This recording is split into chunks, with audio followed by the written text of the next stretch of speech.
بسم اللہ الرحمن الرحیم الحمد للہ رب العالمین والصلاة والسلام علی سید الانبیاء والمرسلین۔ میرے محترم معزز سامعین، رمضان المبارک کا بابرکت مہینہ گزرنے کے ساتھ عید الفطر کی جو خوشیاں ہیں وہ الحمدللہ اللہ کے فضل و کرم سے ہم سب کو نصیب ہوئی۔ البتہ ایک واقعہ میں آپ حضرات کو سنانا چاہتا ہوں، اور وہ واقعہ ہم سب کے لیے عبرت بھی ہے، اور ہمیں اس کو سامنے رکھ کر بھی اپنی زندگی گزارنے کی صورت اختیار کرنی چاہیے۔ تو اس واقعہ سے قبل میں آپ حضرات کے سامنے قرآن کریم کی ایک آیت مبارکہ اور کچھ احادیث پیش کرنا چاہوں گا کہ یتیم کا مال ناحق کھانے والا، اس کے متعلق قرآن کریم کی آیت ہے، بسم اللہ الرحمن الرحیم، ان الذین یأکلون اموال الیتامی ظلما انما یأکلون فی بطونہم نارا وسیصلون سعیرا۔ اس کا ترجمہ ہے کہ بے شک وہ لوگ جو ظلم کرتے ہوئے یتیموں کا مال کھاتے ہیں وہ اپنے پیٹ میں بالکل آگ بھرتے ہیں، اور عن قریب یہ لوگ بھڑکتی ہوئی آگ میں جائیں گے۔ ان الذین یأکلون اموال الیتامی ظلما، بے شک وہ لوگ جو ظلم کرتے ہوئے یتیموں کا مال کھاتے ہیں۔ اس سے پہلی آیت میں یتیموں کا مال ناحق کھانے سے منع کیا گیا، اور اس آیت کریمہ میں یتیموں کا مال ناحق کھانے پر سخت وعید بیان کی گئی ہے، اور یہ سب یتیموں پر اللہ تعالیٰ کی رحمت ہے، کیونکہ وہ انتہائی کمزور اور عاجز ہونے کی وجہ سے اللہ تعالیٰ کے مزید لطف و کرم کے حقدار تھے۔ اس آیت کریمہ میں جو یہ ارشاد فرمایا گیا کہ وہ اپنے پیٹ میں بالکل آگ بھرتے ہیں، یعنی اس کا مطلب یہ ہوا کہ یتیموں کا مال ناحق کھانا گویا کہ آگ کھانا ہے، اور کیونکہ یہ مال کھانا جہنم کے آگ یعنی عذاب کا سبب ہے۔ فقط یتیموں کے مال کھانے پر قرآن کریم کی یہ ایک آیت مبارکہ بھی ہمیں بہت کچھ سکھاتی ہیں، اور یہ ایک وعید بھی کافی ہے۔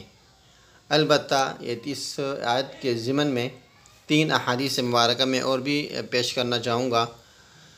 حضرت بریدہ رضی اللہ تعالی عنہ سے روایت ہے، حضور اقدس صلی اللہ علیہ وسلم نے ارشاد فرمایا، قیامت کے دن ایک قوم اپنی قبروں سے اس طرح اٹھائی جائے گی کہ ان کے منہ سے آگ نکل رہی ہوگی۔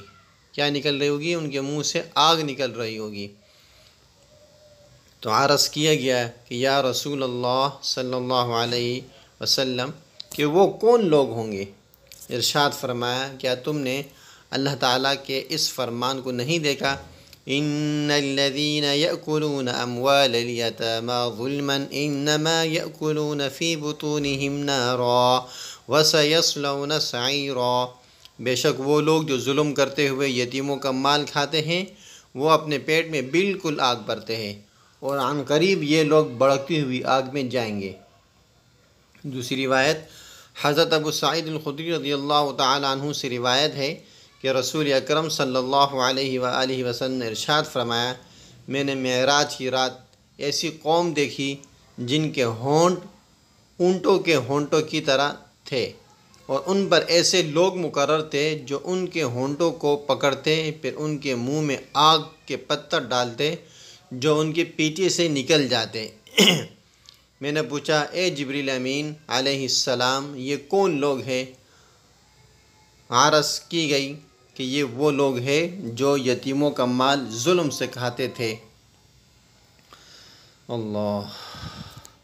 تیسری روایت حضرت ابو ہریرہ رضی اللہ تعالی عنہ سے فرماتے ہیں کہ نبی کریم صلی اللہ علیہ وآلہ وسلم نے ارشاد فرمایا کہ 4 شخص ایسے ہیں جنہیں جنت میں داخل نہ کرنا اور اس کی نعمتیں نہ چھکانا اللہ تعالیٰ پر حق ہے۔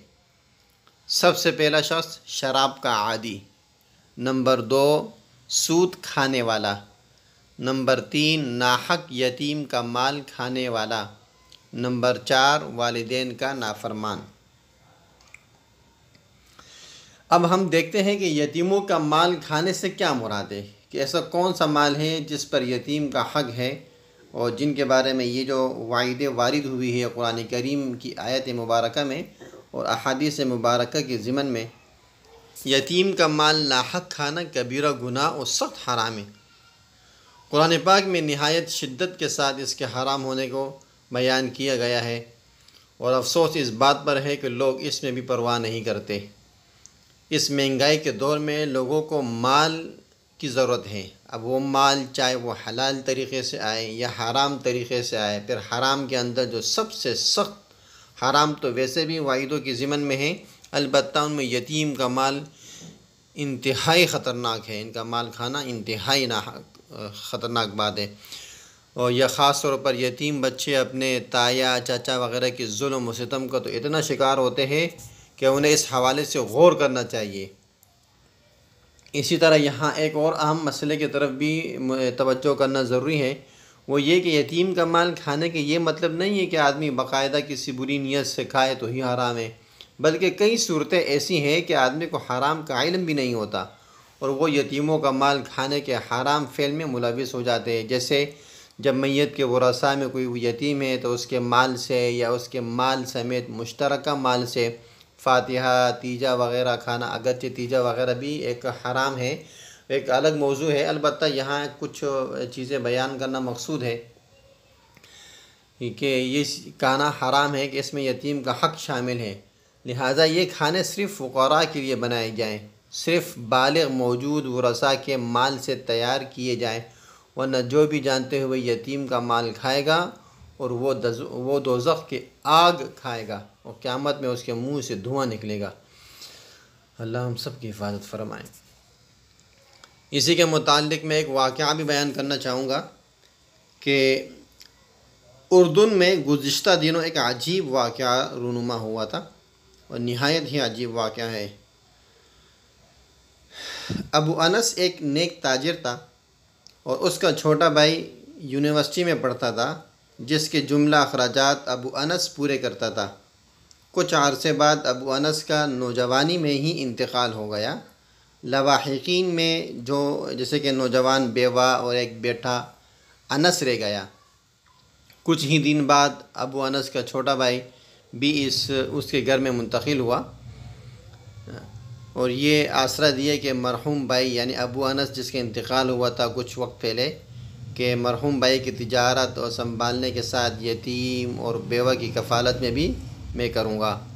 کچھ وقت تو معاملہ الحمدللہ ٹھیک چلتا رہا، بعد میں اس کی نیت میں فتور آ گیا، یعنی کہ یوں سمجھے کہ چوری پن یا نیت میں کھوٹ آ گیا۔ اس نے چپکے سے ساری کی ساری جائیداد اپنے نام کرائی اور راتوں رات سب کچھ فروخت کر کے امریکہ بھاگ گیا۔ شاید اس کو گمان یہ تھا کہ امریکہ بھاگنے سے انسان محفوظ ہو جاتا ہے، لیکن اللہ کی پکڑ تو بہت سخت پکڑ ہے۔ وہ انسان کو آخری حد تک مہلت دیتا ہے، جہاں جب اس کو پکڑتا ہے تو پھر کسی قسم کا موقع انہیں نہیں دیا جاتا بچنے کا۔ تو جب وہ فروخت کر کے امریکہ بھاگ گیا تو پیچھے یتیم اور اس کی ماں سڑک پہ آ گئی، اور اس بدبخت نے امریکہ جا کر گاڑیوں کا کاروبار سیٹ کر دیا اور وہاں شادی بھی کر لی۔ اس کا بزنس چمک اٹھا، وہ یہ ارب پتی بن گیا، یعنی مال جائیداد اس کثیر تعداد میں تھا کہ اس کو فکر ہی نہیں تھی کہ اس کے ورثاء میں بھی کوئی ہے۔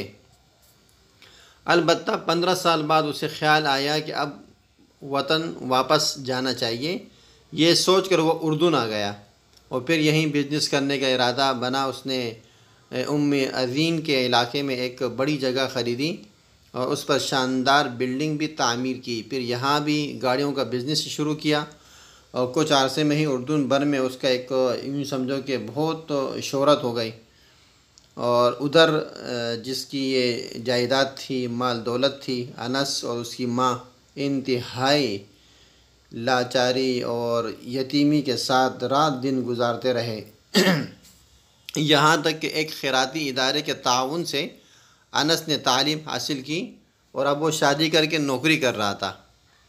عجیب بات ہے نا، جس کا مال ہے، جس کی دولت ہے، اور وہ اپنے ہی والد کے مال دولت میں چونی بھی نہیں لے سکتا، اور ایک خیراتی ادارے میں اس کی پرورش ہو رہی ہے۔ کتنا عجیب صورتحال ہے نا۔ میں تو یہ واقعہ جب میں نے سنا اور پڑھا تو میں تو حیران ہو گیا کہ ایسے بھی لوگ اس دنیا میں موجود ہیں۔ البتہ بات تو بہت زیادہ لمبی ہو جائے گی، تو میں اپنی بات کی طرف دوبارہ آتا ہوں کہ غربت کے باوجود وہ انس جو ہے وہ اپنی ماں کا بہت خیال رکھتا ہے، مگر بدبخت چچا کو کبھی اس کا خیال ہی نہیں آیا۔ لیکن انس اور اس کی ماں کو سب معلوم تھا کہ وہ حرام خور واپس آ چکا ہے اردن۔ ایک دن ماں نے بیٹے سے کہا کہ ہمت کرو، جاؤ اپنے چچا کے پاس اور اس سے اپنے باپ کے مال کا کچھ حصہ مانگو۔ ماں کے کہنے پہ انس چچا کے شو روم پہنچا، مگر چچا نے کٹھور دلی کا مظاہرہ کیا اور اسے وہاں سے رخصت کیا۔ وہ کہا کہ آئندہ یہاں کا رخ بھی کیا تو بس میں پھر گرفتار کروا دوں گا، سن لو کہ آئندہ اس طرف رخ مت کرنا۔ وہ بیچارہ انتہائی عاجزی کے ساتھ اور لاچاری کے ساتھ ماں کے پاس واپس آیا اور سارا قصہ سنایا۔ بیوہ بیچاری کرتی بھی تو کیا کرتی، لیکن اس کو اللہ نے جو ایک ہتھیار دیا ہے اس ہتھیار کا سامنا کوئی نہیں کر سکتا۔ البتہ اس بیوہ عورت نے بددعا کی اور اس حرام خور بزنس مین نے اب اردن میں رہنے کا فیصلہ بھی کر لیا تھا۔ وہ ایک جنت نما محل تعمیر کر چکا تھا، بہت خوش تھا اور اس نے بیوی بچوں کو اپنے پاس اردن بلا لیا۔ ادھر وہ لوگ امریکہ سے روانہ ہوئے اور ادھر یہ بدبخت انہیں لینے کے لیے اپنی نئی ماڈل کی پرتعیش گاڑی لے کر ایئرپورٹ روانہ ہوا۔ جب وہ ایئرپورٹ سے باہر نکلے تو یہ سب اس نئی گاڑی میں سوار ہو کر اپنے محل کی طرف چل پڑے۔ دنیا کی محبت اور مال کی لالچ عجیب واقعہ ہے۔ یہ سارا منظر دیکھ کر فرشتہ اجل ہنس رہا تھا۔ جیسے ہی ان کی گاڑی میں مین سڑک پہ پہنچی تو ایک تیز رفتار ٹرالر نے اسے روند ڈالا اور انس کا حرام خور چچا، یہ الفاظ تو چونکہ مجھے استعمال تو نہیں کرنے چاہیے، لیکن جیسے کہ یتیم کا مال کھانے پر تو وہ یہ الفاظ تو بس استعمال کرنے پر میری زبان چل پڑی ہے۔ تو وہ انس چاچا جو ہے وہ امریکن بیوی اور دونوں بچوں کے ساتھ ٹکڑے ٹکڑے ہو گیا، اور اب پیچھے اس کے سوائے انس کے کوئی تھا نہیں۔ یہی اکلوتا وارث اب اس کا محل، شو روم اور بزنس بیٹے بٹھائے انس کی جولی میں گر گیا۔ سبحان اللہ، سبحان اللہ وبحمدہ، سبحان اللہ العظیم۔ کیسا عجیب معاملہ ہے رب کریم کا، اس نے یتیم کے مال کو کئی گنا بڑھا کر اسے لٹا دیا۔ اللہ اکبر۔ وہ مظلوم کی دعا ضرور سنتا ہے، اگرچہ اس کے ظاہر ہونے میں 15 سال لگ جائیں۔ دوسرا یہ کہ وہ ظالم کو ڈھیل بھی ضرور دیتا ہے، لیکن جب پکڑتا ہے تو سامان عبرت بنا کر چھوڑتا ہے۔ اور اسی طرح حرام کا انجام کبھی بھی اچھا نہیں ہوتا۔ اس لیے میرے نبی کریم صلی اللہ علیہ وسلم نے فرمایا کہ مال حرام سے پلنے والے جسم کا زیادہ حقدار دوزخ ہے۔ اللہ پاک ہم سب کو حرام سے بچائے اور حلال ہی پہ اکتفا کی توفیق عطا فرمائے۔ آمین۔ وآخر دعوانا الحمدللہ رب العالمین۔